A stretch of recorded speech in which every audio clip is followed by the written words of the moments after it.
For our second lecture, we're going to talk about the components of language: syntax, morphology, phonology, semantics, and pragmatics. And this will actually be broken into 2 lectures because it's a little bit too much information for the one 15-minute chunk that we can do in Screeno-Matic. But just to recall your attention to what a language is symbolic.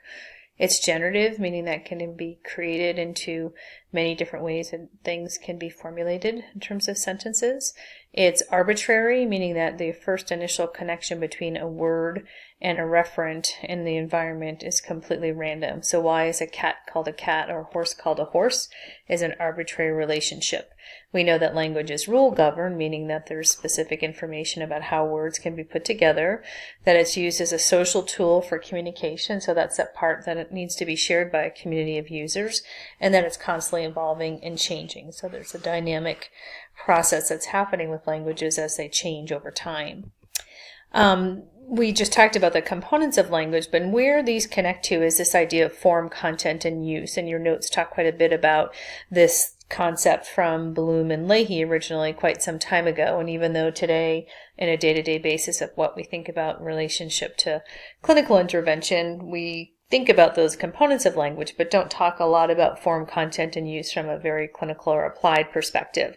When we're talking about form, we're talking about the syntax, morphology, and phonology. Content reflects semantics or vocabulary, mental lexicon, and then use is pragmatics, how we're using language to be able to communicate with others. And so it's just a good reference to sort of think about those different ways that those components of language tie into meaning-based, form-based, and actual social use-based as well, form, content, and use. So the first component of language we're going to talk about is phonology, and I know that many of you have taken phonetics and maybe even have taken a phonology class already, so you may know quite a bit about that. But when we're talking about phonology, we're talking about the rules of language that govern sound and sound pattern. So there's some rules within given languages about what kind of sounds can go together, and that's the phoneme distribution rules that you see in the subsequent item below. But a phoneme is the smallest unit of sound that contributes to meaning, and those distribution rules indicate how sounds can be sequenced. So for example, in English language, we can have ST at the beginning of a word, like in first, or stop, and that's a completely appropriate way to combine sounds. And so any language, all languages have some rules that dictate what kinds of sound combinations can be put together. Phonological processes we'll talk about more in just in a few minutes, but we're talking about the way sound sequences can be simplified in terms of their production, and we see that from a developmental perspective for young children, as their systems aren't quite capable of producing some more complex phonological sequences, but we also see it in just some ways that adult language users talk as well, just sort of some shortcuts of how we might share information, produce sound, which I'll talk about in just a minute. But typically when we think about phonological processing and phonological processes present, we're thinking about a developmental journey for young children. It's important to note that phonemes are sounds, not letters. And so sounds like ch and th are one sound, despite the fact that they're represented by 2 letters. And it's really important to make that distinction. I've heard that from students in this class, even at the end of a semester, talking about phonemes and using the concept of letters instead. So make sure that you're breaking those apart. Letters are the orthographic way that we represent different sounds, but the sound itself, the actual phoneme, is sound-based, not letter-based. And as you know from phonetics, the International Phonetic Alphabet represents all those individual sounds of all languages. And so we have a basics dictionary of where all those sounds can be represented in terms of a graphic symbol.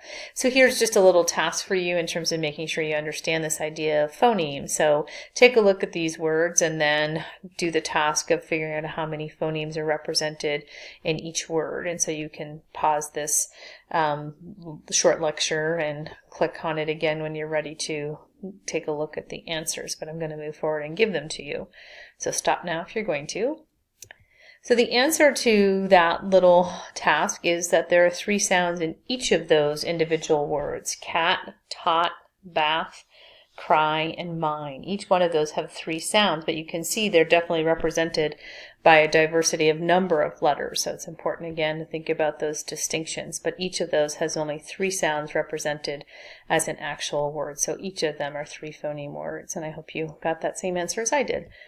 We know that all languages have a limited number of phonemes, and so it's, certainly there are many languages that share phonemes, like English and Spanish, for example, and then there are some languages that those phonemes are very diverse, like thinking about potentially Mandarin Chinese and English have a lot of diverse phonemes. And so there are 2 concepts within this that I just wanted to call your attention to. And one is this idea of an allophone. An allophone is a variation of a sound of a phoneme without changing the word's meaning. And so we have a word like car and door. The R on the end of each of those words is a bit different just based on where it's placed within the actual word. And so your notes talk about the idea of an aspirated P versus an unaspirated P, like in popcorn. Lots of push behind it, lots of explosion behind it, and so that's a different than happy. And so allophones are these variations within an individual phoneme, although the phoneme is exactly the same. Another concept related to phonology is this idea of categorical perception, and there's lots of stuff that you can read on this, and it's really, really interesting area of study. But basically it's talking about that within our systems, we have to be able to hear different sounds that are slightly different and recognize them as the same sound.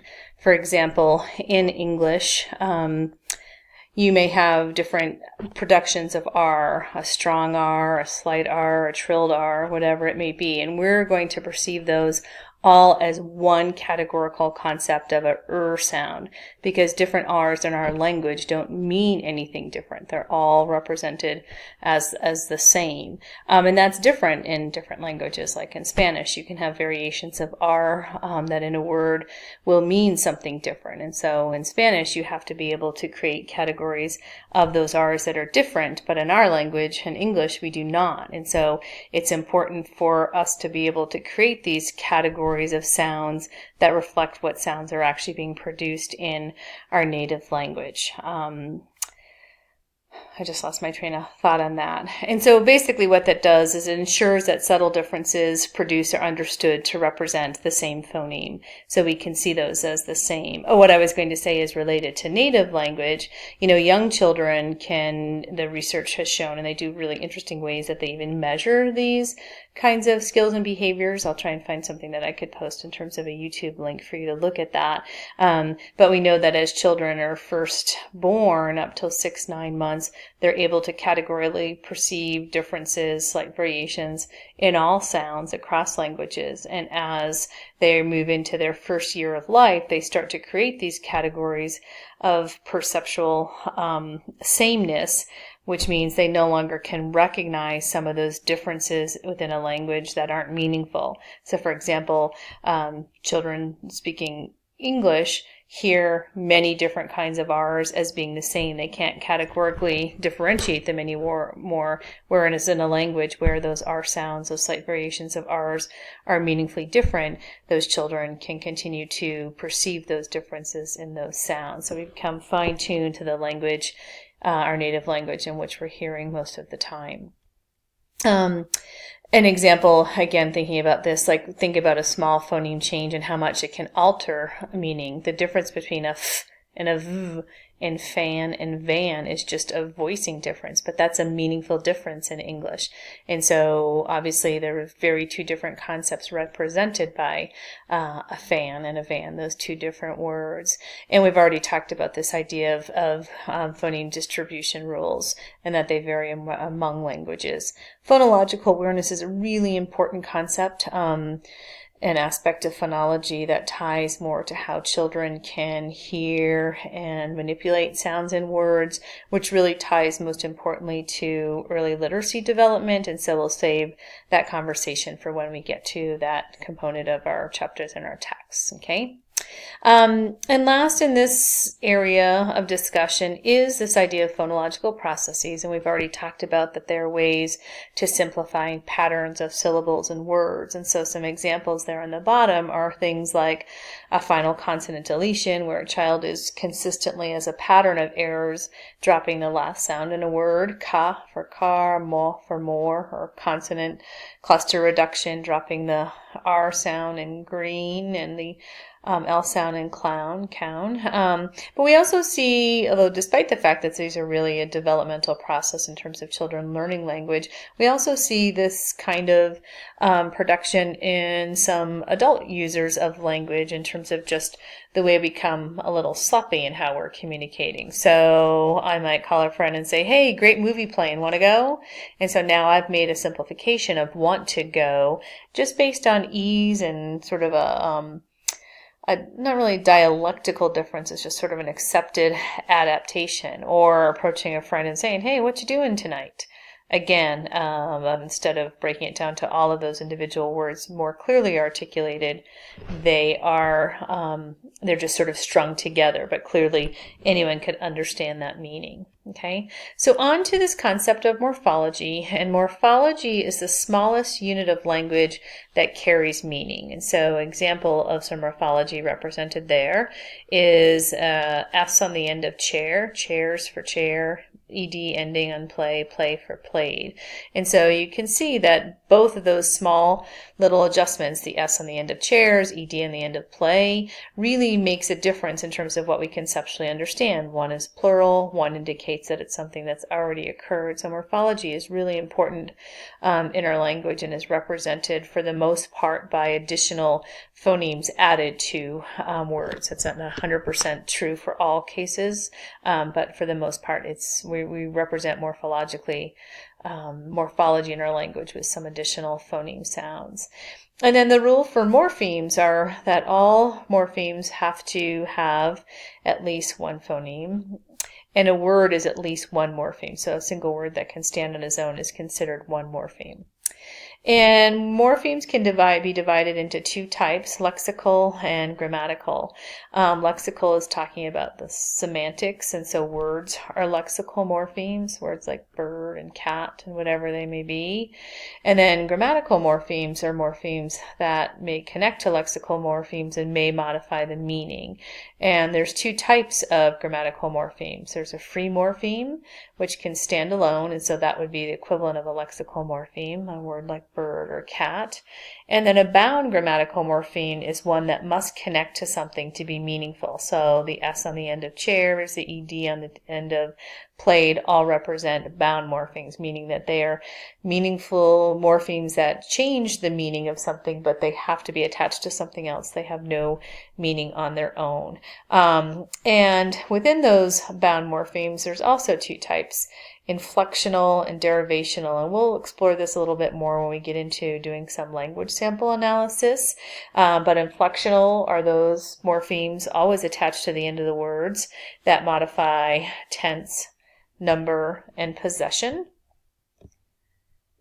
In contrast to inflectional morphology, derivational morphology is morphology that's attached to the beginning or the end of words. So, and derivational morphology change the meaning in some way. So if we think about a word like happy, we add the prefix unto it, unhappy, of course, that completely changes the meaning. It also can sometimes change the part of speech, so quick to quickly, that ly on the end of quick changes that as well. And so when we think about derivational morphemes, we're thinking about those prefixes and suffixes, and we often create new words that vary just a little bit in terms of their meaning. And just one correction back to grammatical morphemes. Grammatical morphemes that are lexical morphemes are those words that are actually content words.